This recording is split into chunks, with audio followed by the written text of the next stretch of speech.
ഏറ്റവും വലിയ അഴിമതിക്കാരനായിട്ടുള്ള മന്ത്രിയായിരുന്നു എളമരം കരീം. നിങ്ങൾ അന്വേഷിക്ക്.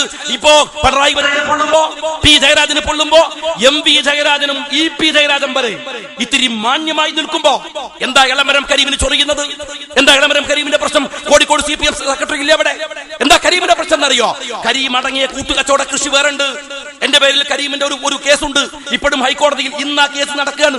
ഞാൻ ഇന്ന് നിയമസഭാ സമ്മേളനത്തിന്റെ ഭാഗമായിട്ട് ആ കേസിന് അവധി വാങ്ങിയതാണ്. എന്താ കേസ് എന്നറിയോ? എളമരം കരീം സ്വത്ത് സമ്പാദിച്ചു അന്യായമായി ഞാൻ പ്രസംഗിച്ചു. ആ പ്രസംഗിച്ചതിന്റെ പേരിൽ എളമരം കരീം പറഞ്ഞു, ഷാജി പറഞ്ഞു, ഞാൻ സ്വത്ത് സമ്പാദിച്ചു, അതുകൊണ്ട് എന്റെ മാനം പോയി. അതുകൊണ്ട് എന്ത് ചെയ്യണം? ഷാജി നഷ്ടപരിഹാരമായിട്ട് 30 ലക്ഷം റുപ്യ തരണം. എളമരം കരീമിന്റെ മാനത്തിന് 30 ലക്ഷം റുപ്യ, 300 റുപ്യന്റെ വിലയില്ലാത്ത മാനത്തിന് ഇല്ലേ?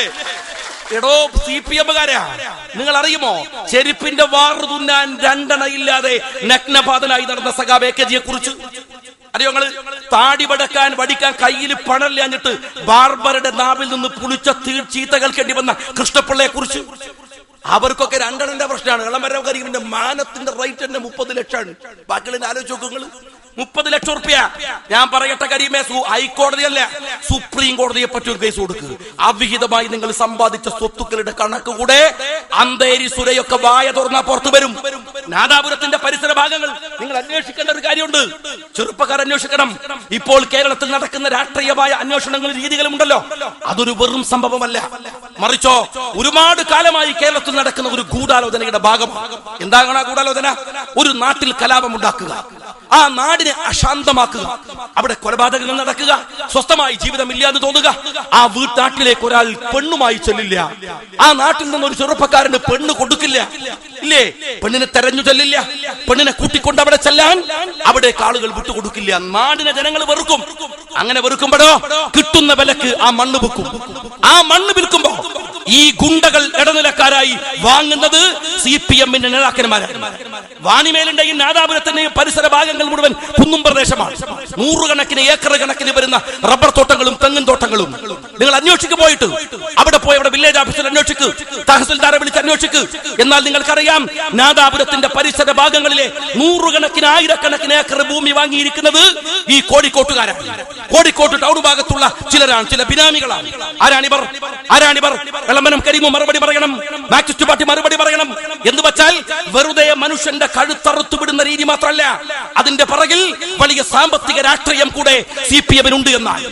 എളമരം നമ്മളെ പിണറായി വിജയൻ പറയാണ്, പ്രസംഗിക്കുകയാണ്. എന്താണ്?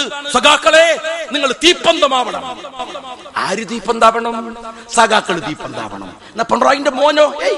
ഓനങ്ങ് ലണ്ടനിൽ ബർമിംഗ്ഹാമിൽ പഠിക്കല്ലേ, ഓനെ പറ്റൂല. കരീമിന്റെ മോനോ ബിസിനസ്സിലല്ലേ? നിങ്ങൾ എന്തായി പറയുന്നത്? ഓനൊന്നും തീപ്പന്താവാൻ പറ്റൂല. എന്നാ പിന്നെ ഐസക്കിന്റെ തീരെ പറ്റൂല, അമേരിക്കൻ സിറ്റിസൺഷിപ്പാണ്, അമേരിക്ക പൗരനാണ്, പിന്നെ എങ്ങനെ ആവും? എന്നാ പിന്നെ ബേബി, എന്നാ പിന്നെ പാവം കൊടിയേരി, 2 മക്കളും ബിസിനസ്സിലാണ് ദുബൈയിൽ. പിന്നെ ആരാ തീപ്പന്താവേണ്ടത്? സഖാവ് പുഷ്പൻ കിടക്കണുണ്ടല്ലോ തീപ്പന്തമായിട്ട്.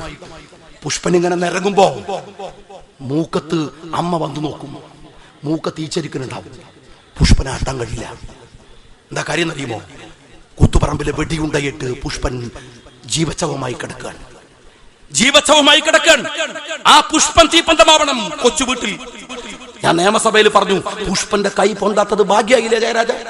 കയ്യെങ്ങാനും പൊന്തിയ ജയരാജന്റെ ചെവി കൂട്ടിക്കിട്ട് പൊട്ടിക്കൂലേ സഖാവ് പുഷ്പൻ? നിങ്ങൾ ആ പുഷ്പന്റെ ചോര വിറ്റല്ലേ പരിയാരം മെഡിക്കൽ കോളേജ് ഉണ്ടാക്കിയത് സ്വാശ്രയ മേഖലയിൽ? എത്ര സ്ഥാപനങ്ങൾ? 5 കൂത്തുപറമ്പിലെ 5 രക്തസാക്ഷികൾ തീപ്പന്തമാവണം. കണ്ണൂരിൽ മരിച്ചു വീണ സഖാക്കളുടെ ലിസ്റ്റ് പരിശോധിക്ക്. നിങ്ങൾ സഖാക്കൾ പരിശോധിക്ക്. 1 ഏക്കർ ഭൂമിയെങ്കിലും ഉള്ളവൻ, ഇത്തിരി വരുമാനമുള്ളവൻ, സമ്പത്തുള്ളവൻ ഉണ്ടായതിനിടയിൽ പാവങ്ങൾ. കൊടിയേരിന്റെ മോൻ മരിക്കോ? ജയരാജന്റെ മോൻ മരിക്കോ? അല്ലെങ്കിൽ പിണറായിന്റെ മോൻ മരിക്കോ? എളമരം കരീമിന്റെ മക്കളെ കിട്ടോ? ഇല്ല.